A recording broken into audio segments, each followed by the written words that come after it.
Hello, welcome back to my channel. Thank you so much for watching. I'm so happy you're here. In today's video, we are talking about white belt struggles. Now look, don't get me wrong, I think that each belt is hard so far. I think each belt has its own set of challenges. I think each belt has its own set of problems. But for me personally, white belt was this whole different level of difficult. And maybe you don't feel the same way. I think some people go through white belt and they just get used to jiu-jitsu right away. Jiu-jitsu comes easily. I don't know how. But for me, white belt was just so hard. And to be quite honest, I was very happy to leave my white belt stage behind me. All right, so what are some typical white belt struggles? Maybe there's struggles that you are currently going through. Maybe they are struggles that you already went through and luckily you're past that phase. Let's chat about it. Okay, so I think that one of the biggest challenges that we face as a white belt is the really weird, kind of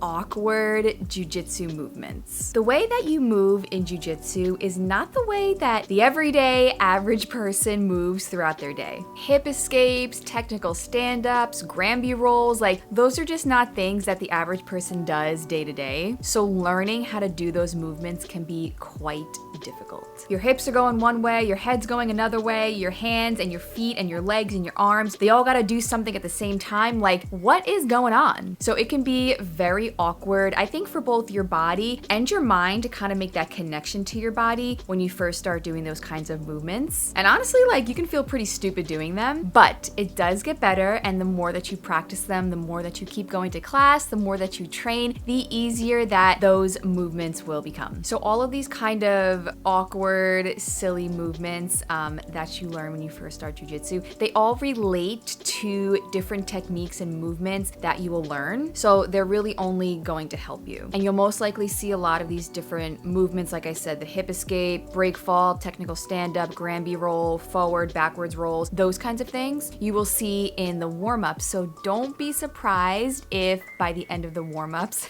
if you first start jiu-jitsu, that you're exhausted. But again, it does get better, I promise. An example is, for me, it was around blue belt when I started experimenting with inverting and wanting to go upside down. But in the beginning, for the life of me, I could not do the Granby roll. Like, I just couldn't sit there and figure out how to move my body to roll over to the side, especially on both sides. Like, it just didn't make sense to me. But with lots of practice, I eventually learned how to do it, and now I can do it on both sides. So for the longest time, it was a very awkward movement for me to just do it without momentum, but now I can. So it gets better, it gets easier, you just gotta practice these weird movements. White belt struggle number 2. I think another really big issue that beginners in jiu-jitsu have, and honestly, I still have to this day. Look, jiu-jitsu, it doesn't get easier, it just gets harder, okay? But anyway, I think a struggle that beginners have is remembering techniques. And I think that when you're a beginner, remembering techniques is so hard because you don't have that base, you don't have a foundation yet in jiu-jitsu, so there's nothing to build off of. You're learning new techniques, you're learning new movements every single time you train. It's so difficult for your brain to recognize those techniques every single time you train and to remember them. And then also not only remembering the techniques, but understanding them and being able to break down the techniques and understand why you're doing what and when you're doing it. None of that makes any sense. I remember when I was a beginner and I learned the bow and arrow choke, it did not make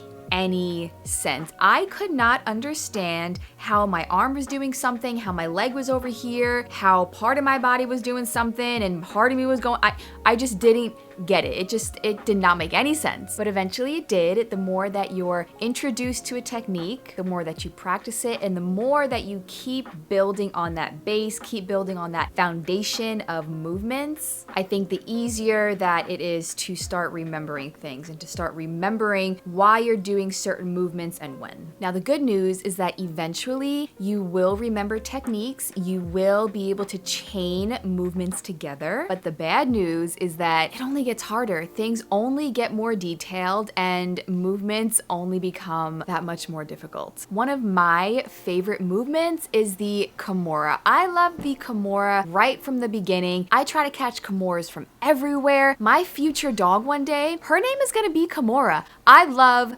Kimuras. You know, I didn't think I was a master at Kimuras, but you know, I thought I was pretty good. Until a couple weeks ago, my coach, of course, saw me mess up a Kimura in a roll. And afterwards, he was like, Kimberly, you don't know how to do Kimuras. You should have come to the fundamentals class this week when I taught Kimuras. And I was like, I'm not gonna lie, my heart broke a little. My heart, it shattered just a tiny bit when he told me that. I thought the Kimura was my move. So I was like, what the heck are you talking about? And he told me it was a tiny little detail that I messed up in the roll, and my training partner was really good and she capitalized on my mistake and I wasn't able to finish the Kimura. So it just shows that yes, eventually you might think you're good at something, but the more advanced that you get, the more tiny details there are, and the more those tiny details really matter. So it's a good thing and it's a bad thing. I think that the next big white belt struggle is the amount of injuries that you'll get. And they may not even be injuries that are leaving you off the mats for, you know, 6 weeks, 2 months, 6 months, you know, big injuries like that. But I do think that as a white belt, you do get aches and pains that later on you don't get. And I think a lot of that is from just not knowing how to move your body and not being aware of where your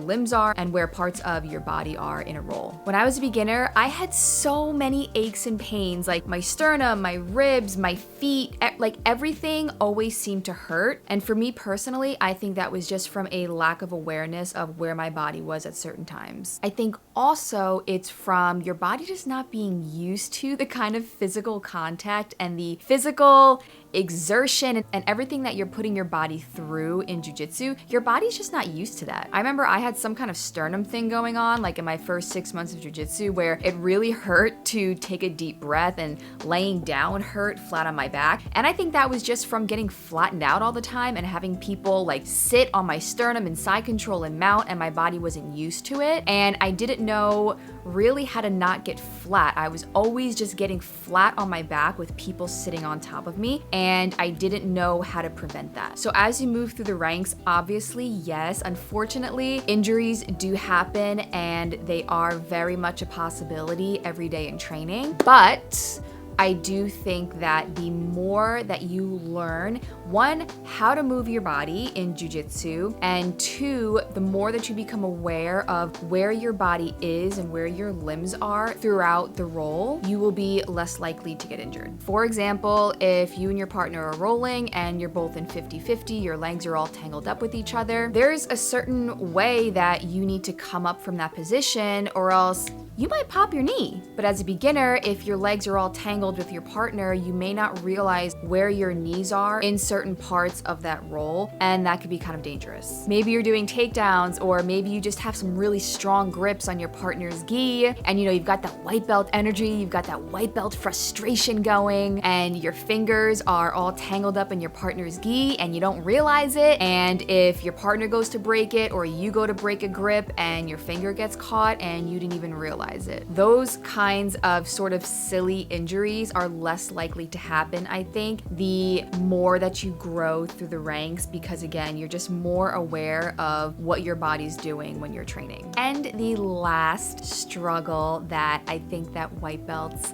go through, and I think as a white belt, as a beginner, you're not even gonna realize that this is something you're struggling with, but let me tell you, you are. And that is the white belt energy. If you're no longer a white belt, you know what I'm talking about. If you're watching the beginner class or you're taking a break and there happens to be a bunch of white belts in the class rolling and you see them just like holding on to each other's gis for dear life, like they're literally going to die if they let go, or they're breathing so heavy, like they just cannot control their lungs and the air. They're grunting and they're making loud noises when they move. This is the white belt energy. It's the outward frustration that white belts show when someone gets into a better position or someone submits them. You know, they roll their eyes, they grunt. The more that you train and the higher up in the ranks that you go, like that's just not something that you do in the training room. Internally, can you be a little frustrated if someone submits you?